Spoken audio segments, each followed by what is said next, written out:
Hey guys, welcome back to the Husker Rundown. I'm your host, Conor O'Gara, joined by Nathan Hart. Bloodbath today. Absolute disaster for Nebraska.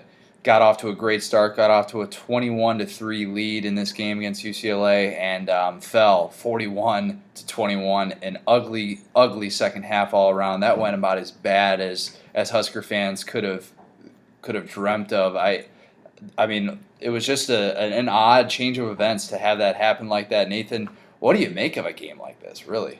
The first thing is the score. I mean, I heard lots of Husker fan predictions and pessimistic predictions going in that UCLA may win by a touchdown or two. And so the score itself, you look at the scoreboard and maybe it's not too shocking that UCLA comes out with a win, especially the way Nebraska played against Wyoming. And, defensively they were going to be challenged just like UCLA tested them last year.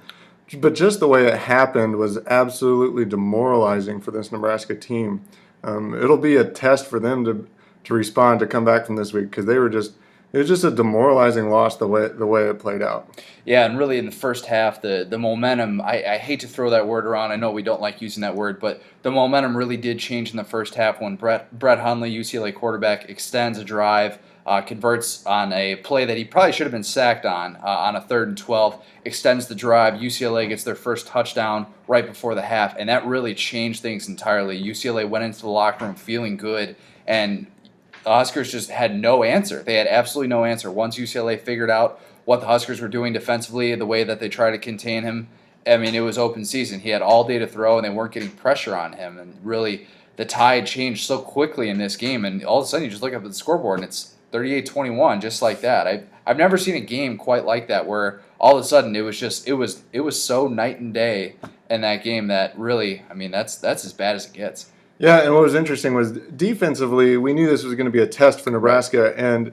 UCLA actually had 100 fewer yards than they had last year against Nebraska.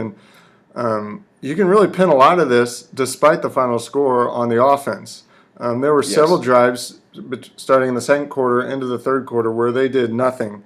It was punt, punt, end of half, punt, punt, punt, turnover on downs, and then a fumble on a long. They finally started stringing some plays together, and they fumbled with like 5 yards to go to the end zone. Right. So offense just did nothing. They could not come up with a key play. Taylor Martinez, despite he threw 3 touchdown passes, a couple good ones, but just missed some key plays. And he was off all day. He was just off, zipping passes too hard when he didn't need to. And he came out in a boot, and it seemed like he was a little immobile during the game. He didn't say that was the reason, but it was offense. You can, despite the score, despite the big yards, despite Hundley running up and down the field, that was kind of expected.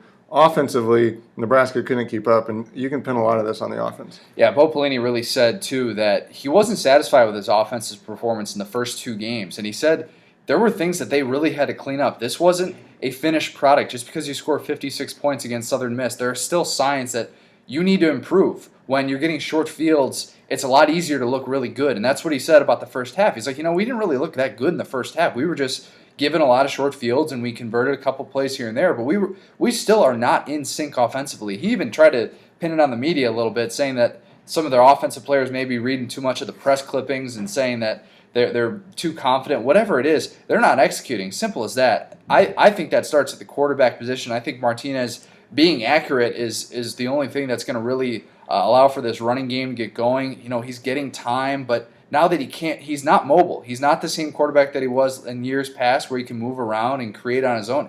He's just not that guy, and I think it's the adjustment of him having to become more of a pocket passer.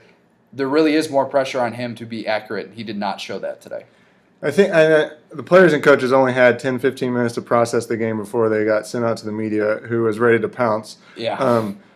But there were just some disconcerting things from the coaches and the players, and the fact of taking responsibility, and not that they need to answer directly every question that's being asked, but there was just a lot of, I felt like, deflecting of responsibility, where like Coach Pelini was blaming it on, it wasn't the scheme, it wasn't the process, it was the missed tackles, it was the players making mistakes. And Martinez, it wasn't his mistakes, it was being in a bad situation on the field, 1st and 15 or 2nd and 15 based on penalties. And you just kind of wish someone would step up and take responsibility. It was curious, maybe it was just a timing thing, but the first player available was true freshman Josh Menderes, and It seemed like someone needed to step up and take some responsibility, and just a lot of unanswered questions. And it's 10 to 15 minutes after the game. Maybe they will on Monday, but it seemed like Pelini was deflecting some stuff, and players were too, which was not good after a game like this.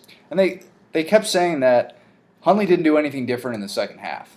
Well, that's just not true. Hundley got more time. Hundley got all day to throw in the second half and looked like the NFL quarterback that he's going to be. Simple as that. When you have all day to throw against a bad defense, you're going to get yards, you're going to get touchdown passes. Simple as that. So it was NU not getting pressure on the quarterback, which they were able to do in the first half. They still finished with 3 sacks in this game. But really, if you're giving this guy time to throw and time to go through his reads, I mean, he went through his progressions like there was just nothing. He was so comfortable in the pocket. There was no intimidation factor whatsoever from the NU defense after that first quarter. And really, that's what changed the tide. So NU has a lot to look at. Definitely going to be a long film session for this team because there are some holes right now, and I think that's just the general consensus around this team right now. And the problem is this will kind of simmer for a while. Their schedule gets easier. They should win a lot of their games for the next few weeks. It may not be till November that they get another test, and so these questions will linger and just kind of sit with this team and sit with the fans and sit with the media, and it'll be a while before they can prove that this was a fluke or just a one-off bad game. AP going to be ranked? Yes or no? Doubtful. I would say highly unlikely. I'd say no. If you watch this game, which everybody should have been watching this game before the Alabama A&M game, I would have a tough time saying that this is a ranked club right now. Not that that really matters in the long run, but I really can't imagine that happening. Another question: will we ever see those black jerseys again? Hey, Doubtful. There are some Husker fans that are probably ready to put those in the Husker Hall of Fame, but I'd be surprised to see those. Good-looking jerseys, but I doubt we will ever see those again. Yeah, a little bit tarnished by the end result there. So not exactly the result that Husker fans were hoping for, 41-21 loss, but they'll get a chance to redeem themselves next week. They'll face a weaker South Dakota State squad to round out their non-conference schedule. By the way, first non-conference home loss since 2008. Let that linger a little bit. Husker fans, hopefully they won't drink their sorrows away too much today. So for Conor O'Gara, Nathan Hart, this has been the Husker Rundown. Thanks, guys. We'll see you next week.